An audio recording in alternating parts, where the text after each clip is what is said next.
Great.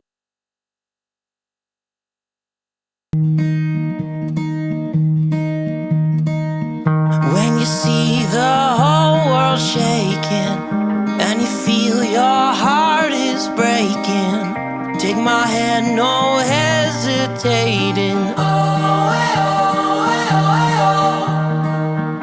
when you're just so tired of trying, all alone you feel like hiding. Together we'll keep fighting. There's no stopping us. Hold on, we're gonna make it. We're gonna make it. Don't stop now. Hold on, we're gonna make it. We're gonna mountains too high we can climb it. Feel this, we're taking the moment. There's no stopping us. Hold on, we're gonna make it. We're gonna make it. Can you see the sun is shining like a new hope? Feel it rising, coming over the horizon. There's no stopping us. Hold on, we're gonna make it. We're gonna make it. Don't stop now. Hold on, we're gonna make it. We're gonna mountains too high we can climb it. Feel this, we're taking the moment. There's no stopping us. Hold on, we're gonna make it. We're gonna make it. Don't you give up, don't you give up on me. Don't you give up, don't you give up now. Don't you give up, don't you give up on me. Don't you give up, don't you give up now. Don't you give up, don't you give up on me. Don't you give up, don't you give up now. Don't you give up, don't you give up on me. Don't you give up, don't you give up now. There's no stopping.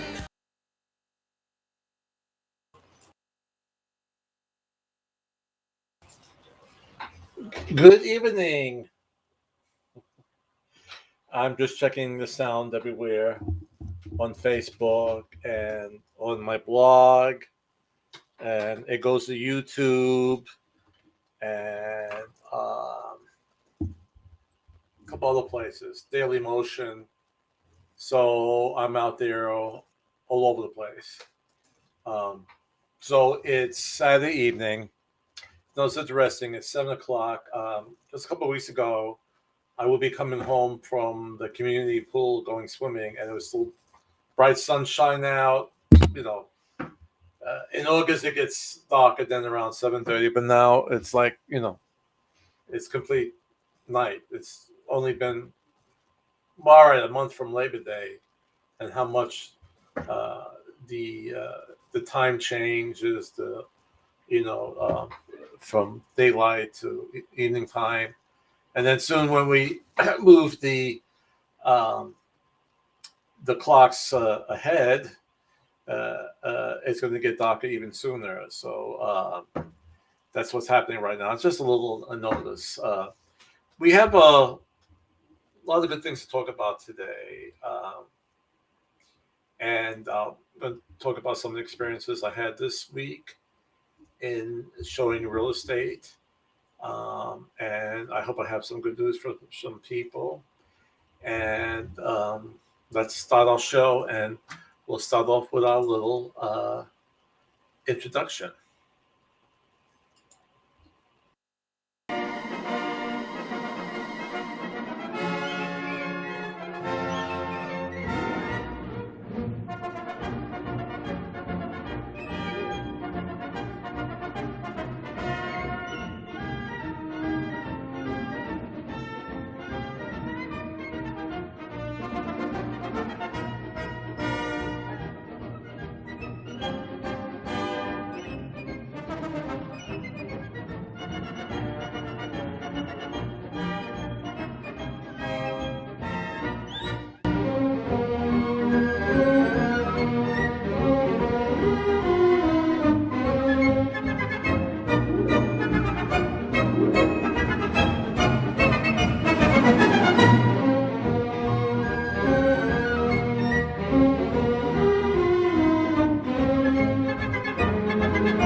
Okay, and we're back.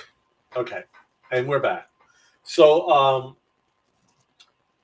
even what I talk about now about my experience this week, it's all going to gel in about today's topic. It's part on an article on my blog about the October being a good month for buyers. Um, and there are some changes coming about, and but before I go into the deep heart of the matter, um, very interesting observation I made today or experienced today. Um, I had a home inspection from my buyer.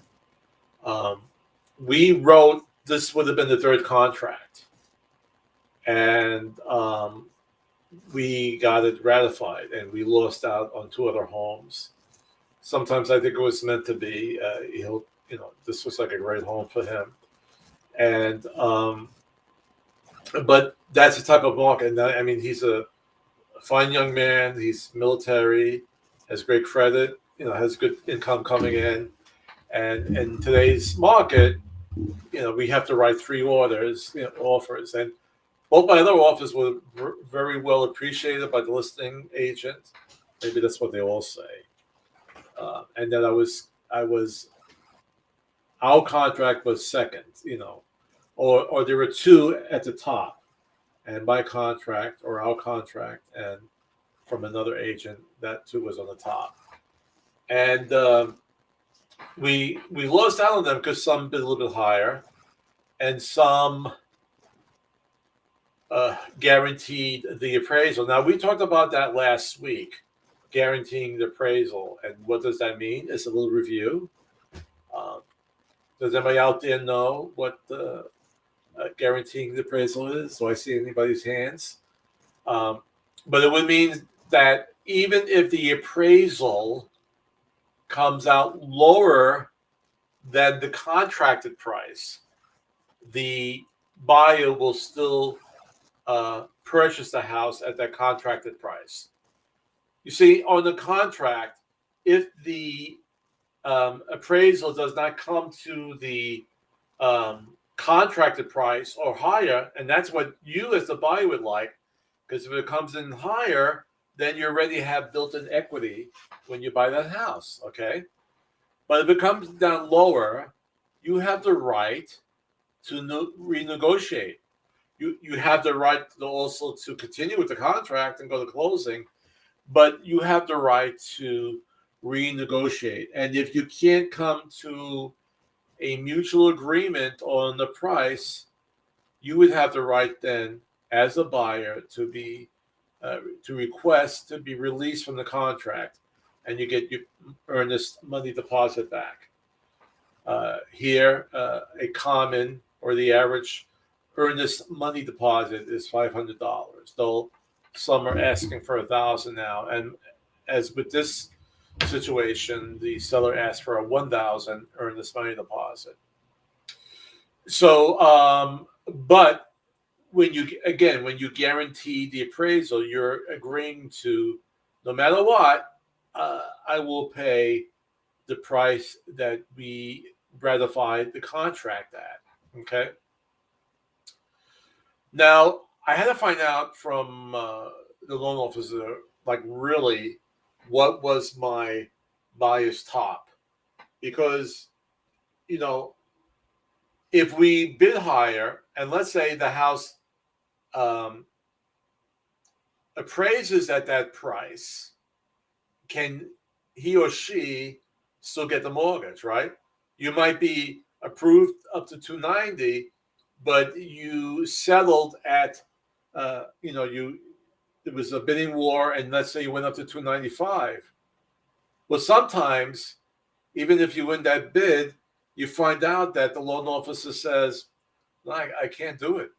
And I've seen houses go back on the market because the buyer could not get financing. So most likely what happened is that they bid higher, than they were eligible for. And the bank said, no, we can't do that.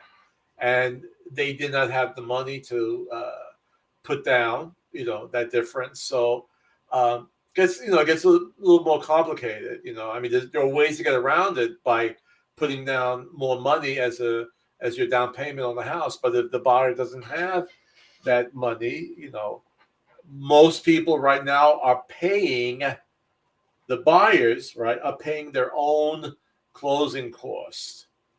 All right. Prior to this pandemic, many times we could get the seller to pay for it or for a portion of it, but not now, not right now, in most cases. Okay. So the buyer has to make sure, if the appraisal comes out higher, or if they're, I'm sorry, that last part, forget.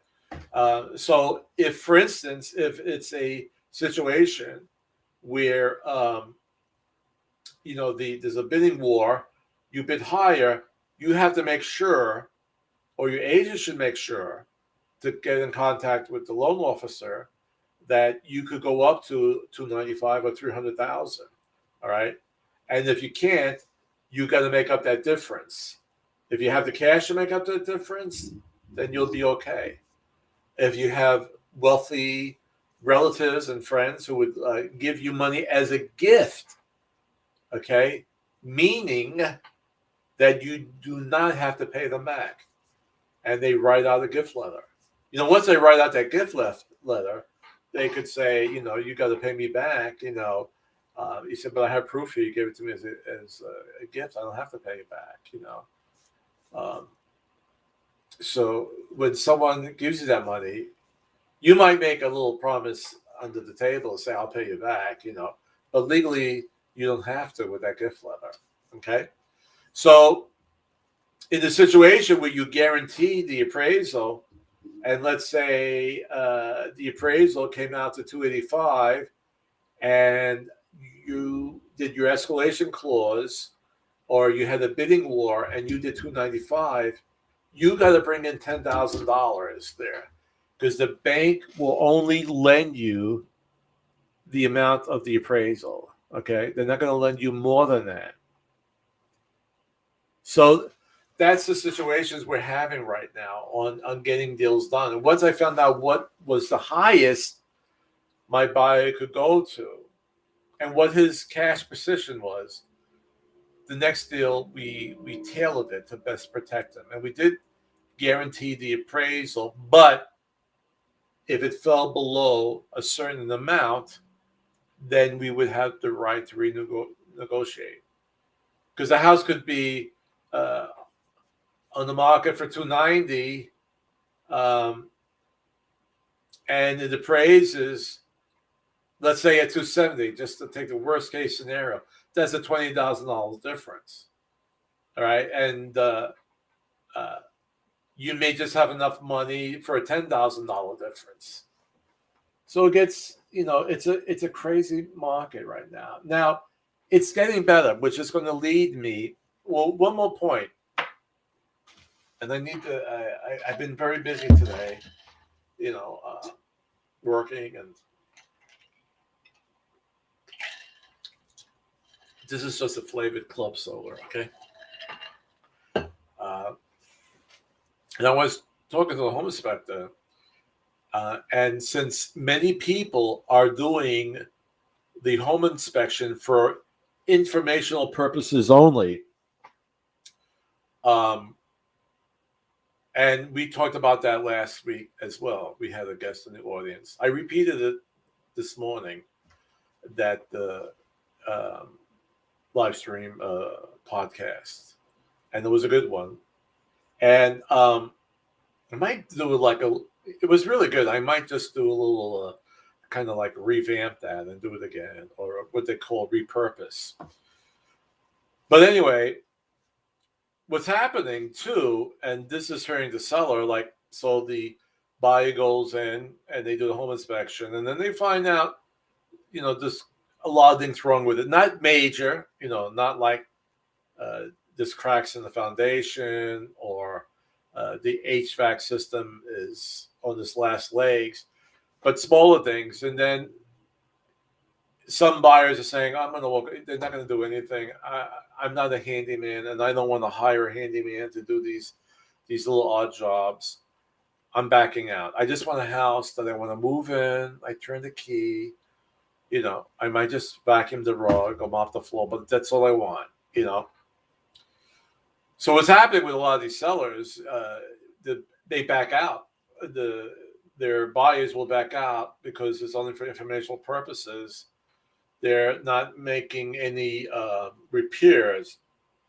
So some buyers are backing out. Now, what still saves the sellers, because in most situations, there are backup offers in the pipeline. But sometimes there aren't any. And now with the seller not making the repairs, his house or her house is staying longer on the market. Okay. So, and again, it's not a major problem because of the amount of offers that are still in the pipeline. When we talk about our next article, you'll see that it's changing a bit. But that's one way. Now, honestly, and I know when I'm talking, there are sellers out there.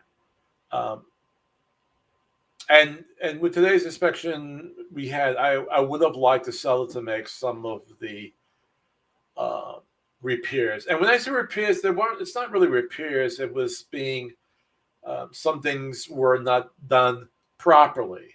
Okay. And I would have liked the seller to just go in and doing some caulking here and there, and put in a door silt and do a little painting on the door jamb. Would have liked the seller to have done that, just to, because it was small. You could argue with something big, if the hot water heater is on its last legs, but something like this, a seller should do. So, but that's how it is right now. I'm going to be honest with you. I'm not crazy about the market. I mean, if I'm getting a listing this week, and I'm hoping to get some more the following weeks. It's great if you're purely a listing agent and you're banging it out and you're making great money, because there's like very little work that has to be done on the seller side. It's not that much negotiating. It's either the buyer wants it and they could afford it, okay, or they can't. But basically what the listing agent is doing is just going over the contracts at just 405 and see which one's the best one, and saying, we picked this, and everything else it's buyer beware. So the sellers are making good money with very, very little risk, especially when the buyers are guaranteeing the appraisal. So there's really no sweat off their brow. Now, of course, I want your listing, and it's just that market. I know I said a little negative thing here, but, I think sometimes even just out of a basic courtesy, when I give this example with these very minor repairs, that we can't ask the seller to do, because we said it's only for informational purposes anyway, or for the seller to throw in a home warranty. It's just a courtesy, just being, having truly a win-win situation. But anyway, let me get into this, because it's changing. It's getting better for the buyer. And I'm going to bring up I got to do this again. Let's see. We're going to bring this here, do that. And because I did something here. All right, and I go in that little corner. And early October is a sweet spot for buyers. Now, this article that was posted on my blog is bringing in the idea that for some reason, the first week in October, and I think it's Realtor, that that the first week, see down here, nationally, the best time to buy in 2021 is the week of October 3 to 9. This week, historically, has shown the best balance of market conditions that favor buyers. So what does that mean for you? If you're looking to buy a home, there's a golden window of opportunity coming. Here's what you can expect from that week. Now, it's just not just this week of October, but this is what's happening now. This is the good news for buyers, even though it's still a seller's market and it's coming down for extremely high for the sellers, but it's coming more reasonable now. So we have an increased housing supply, and I definitely see that. I'm getting some listings in now. People losing that fear of COVID-19, of people walking through their homes, especially if they're still living there. And if they have children or older people, that fear now is beginning to dissipate. And there are more homes coming on the market. So it says the findings estimate that we see roughly 17.6 more homes available than we saw at the start of the year. Okay, and we'll put that in a nice yellow. And this means you have more options, to choose from, which would be a welcome relief in a market with a tight housing supply. So more options, what that gives you, fewer bidding wars. There are less people who are bidding over one house. This means when you write an offer, you may have less competition and a better chance of being the top bid. Just remember, it's still important to come in with a strong offer. So it doesn't mean to light up on your offer. Don't try to go below, okay? If you don't think the house is really worth the price that they're asking for, then you can put in a low offer, or put an offer for the market price, but don't guarantee the appraisal. And then if the appraisal comes in lower, so you're always protected by the appraisal.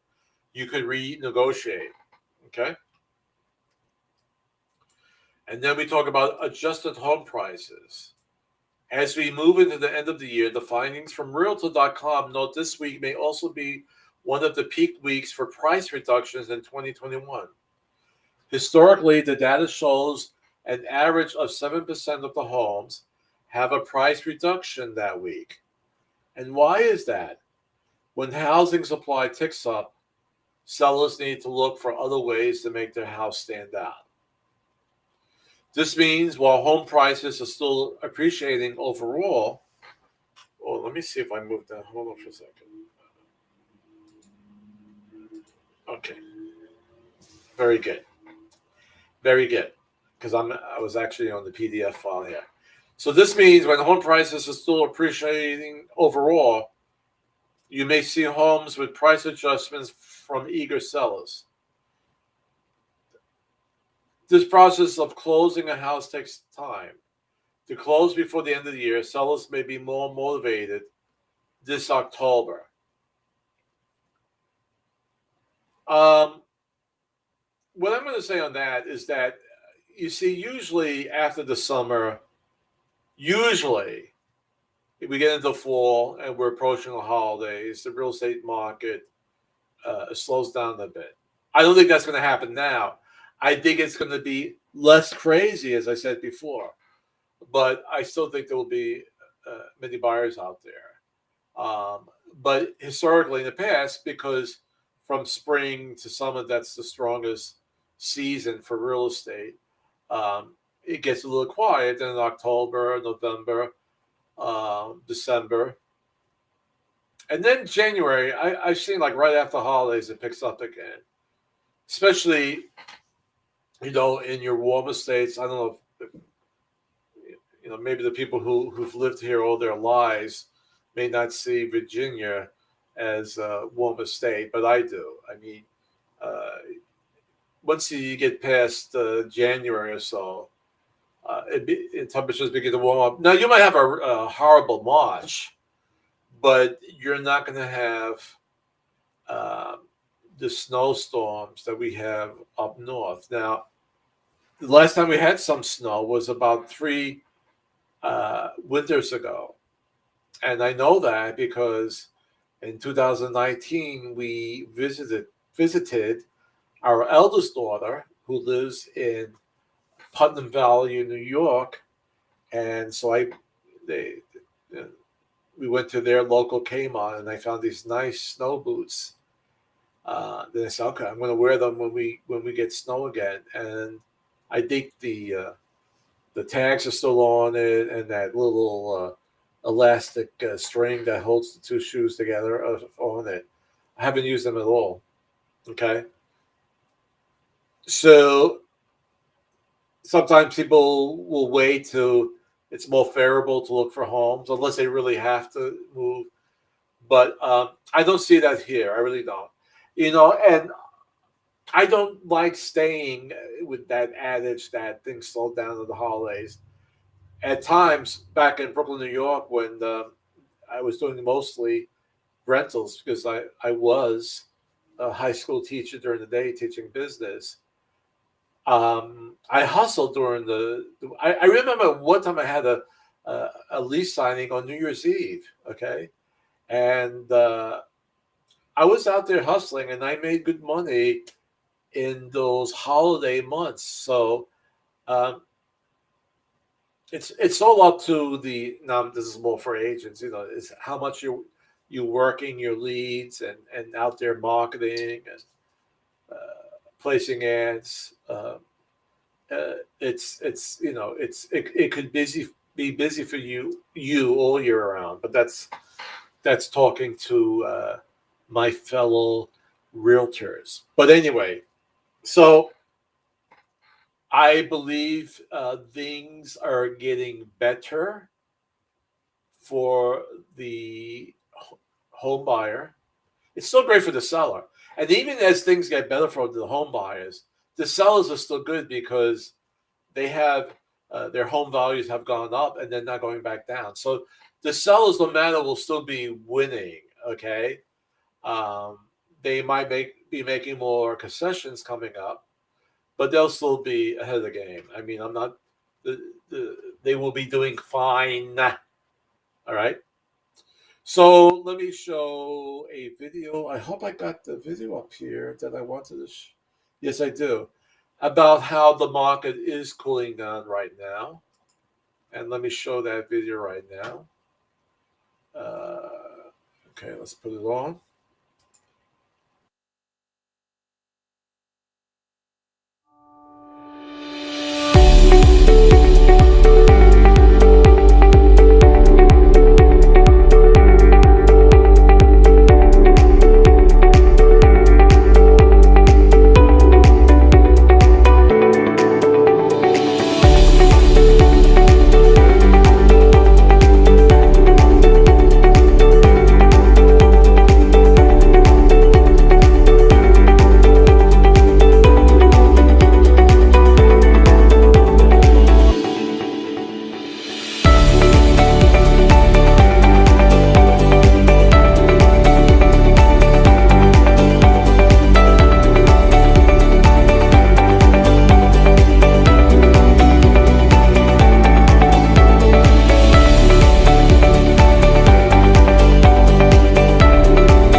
Okay.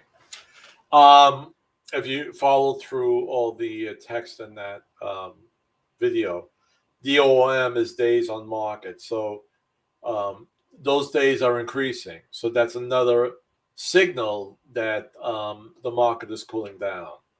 A lot of, a couple months ago, they were on maybe 4 or 7 days.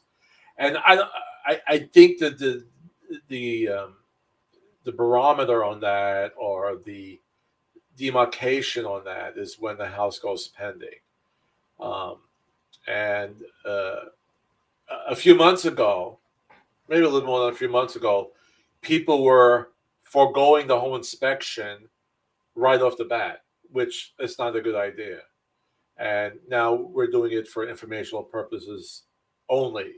All right, so at least people are finding out that the house is in really bad shape right off the bat, and not just taking the chance that, oh, after it closes, if the heat doesn't work, if I don't have any air conditioning, I'll deal with that later. But now they're finding out up front now.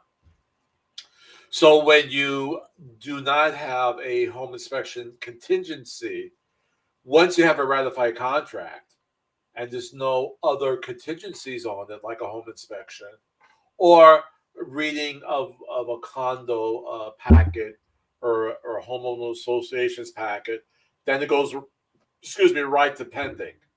All right. And I think that's the gauge they were using when they say days on market, because people are now taking time to do the home inspection and making a decision whether or not to continue.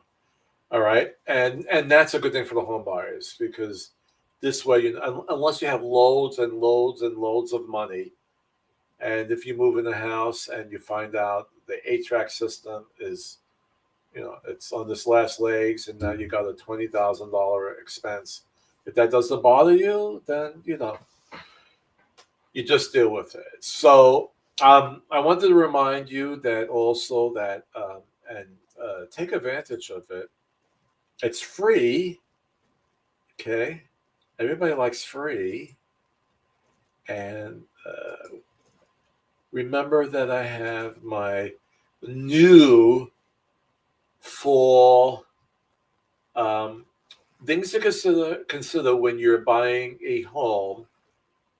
These are for buyers. That's a guide with plenty of information that makes you aware of what's involved. And then you call me saying, I want to buy a home. Okay. There's no cost to the buyers for using a real estate agent or a realtor, which I am. So we have that, and then we have things to consider when you're selling your house. All right, and a lot of chock full good information on that. And where do I get such wonderful things? Well, you go to my blog, Real Estate with Mr. G.blog, and there's a tab there in the top menu. It says resource materials. You click on that, and it will take you to my guides that you could download. Okay. And that's my little gift to you. Now, with the video I just showed, and I just posted the reference to that video. It was an article on Housing Wire, and it was called "The Red Hot U.S. Housing Market Begins to Cool." Basically, if you go to my blog right now, it's the first article right below my background, and you could read more of it from there. Okay. It was a short article, but basically, between what I showed you today about October and that, it should give you a good idea of today's current buyer's market. All right, and let me put my face back all over here. Let's see, let's hide that. And I think my producer, William Burgess, has contacted me. I think we might have the same celebrity that stopped by the audience last week, because I had a busy week. So we can have a repeat of this, but it's really nice. nice person to have back in the audience. Great news! We have a celebrity in the audience. He was an American singer, musician, and actor known for his many appearances on Ed Sullivan and his recording of the song I Saw Mommy Kissing Santa Claus. Ladies and gentlemen, little Jimmy Boyd.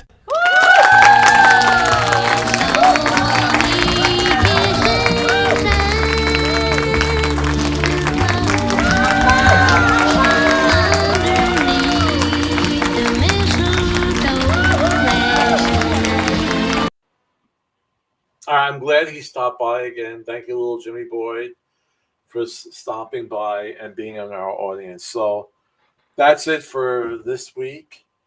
Remember, if you are not vaccinated, please get vaccinated. And if you're not at this time, wear a mask. Be kind to each other. All right. And remember, the greatest power we have is to love. And the greatest gift is each other. And I'll see you next week.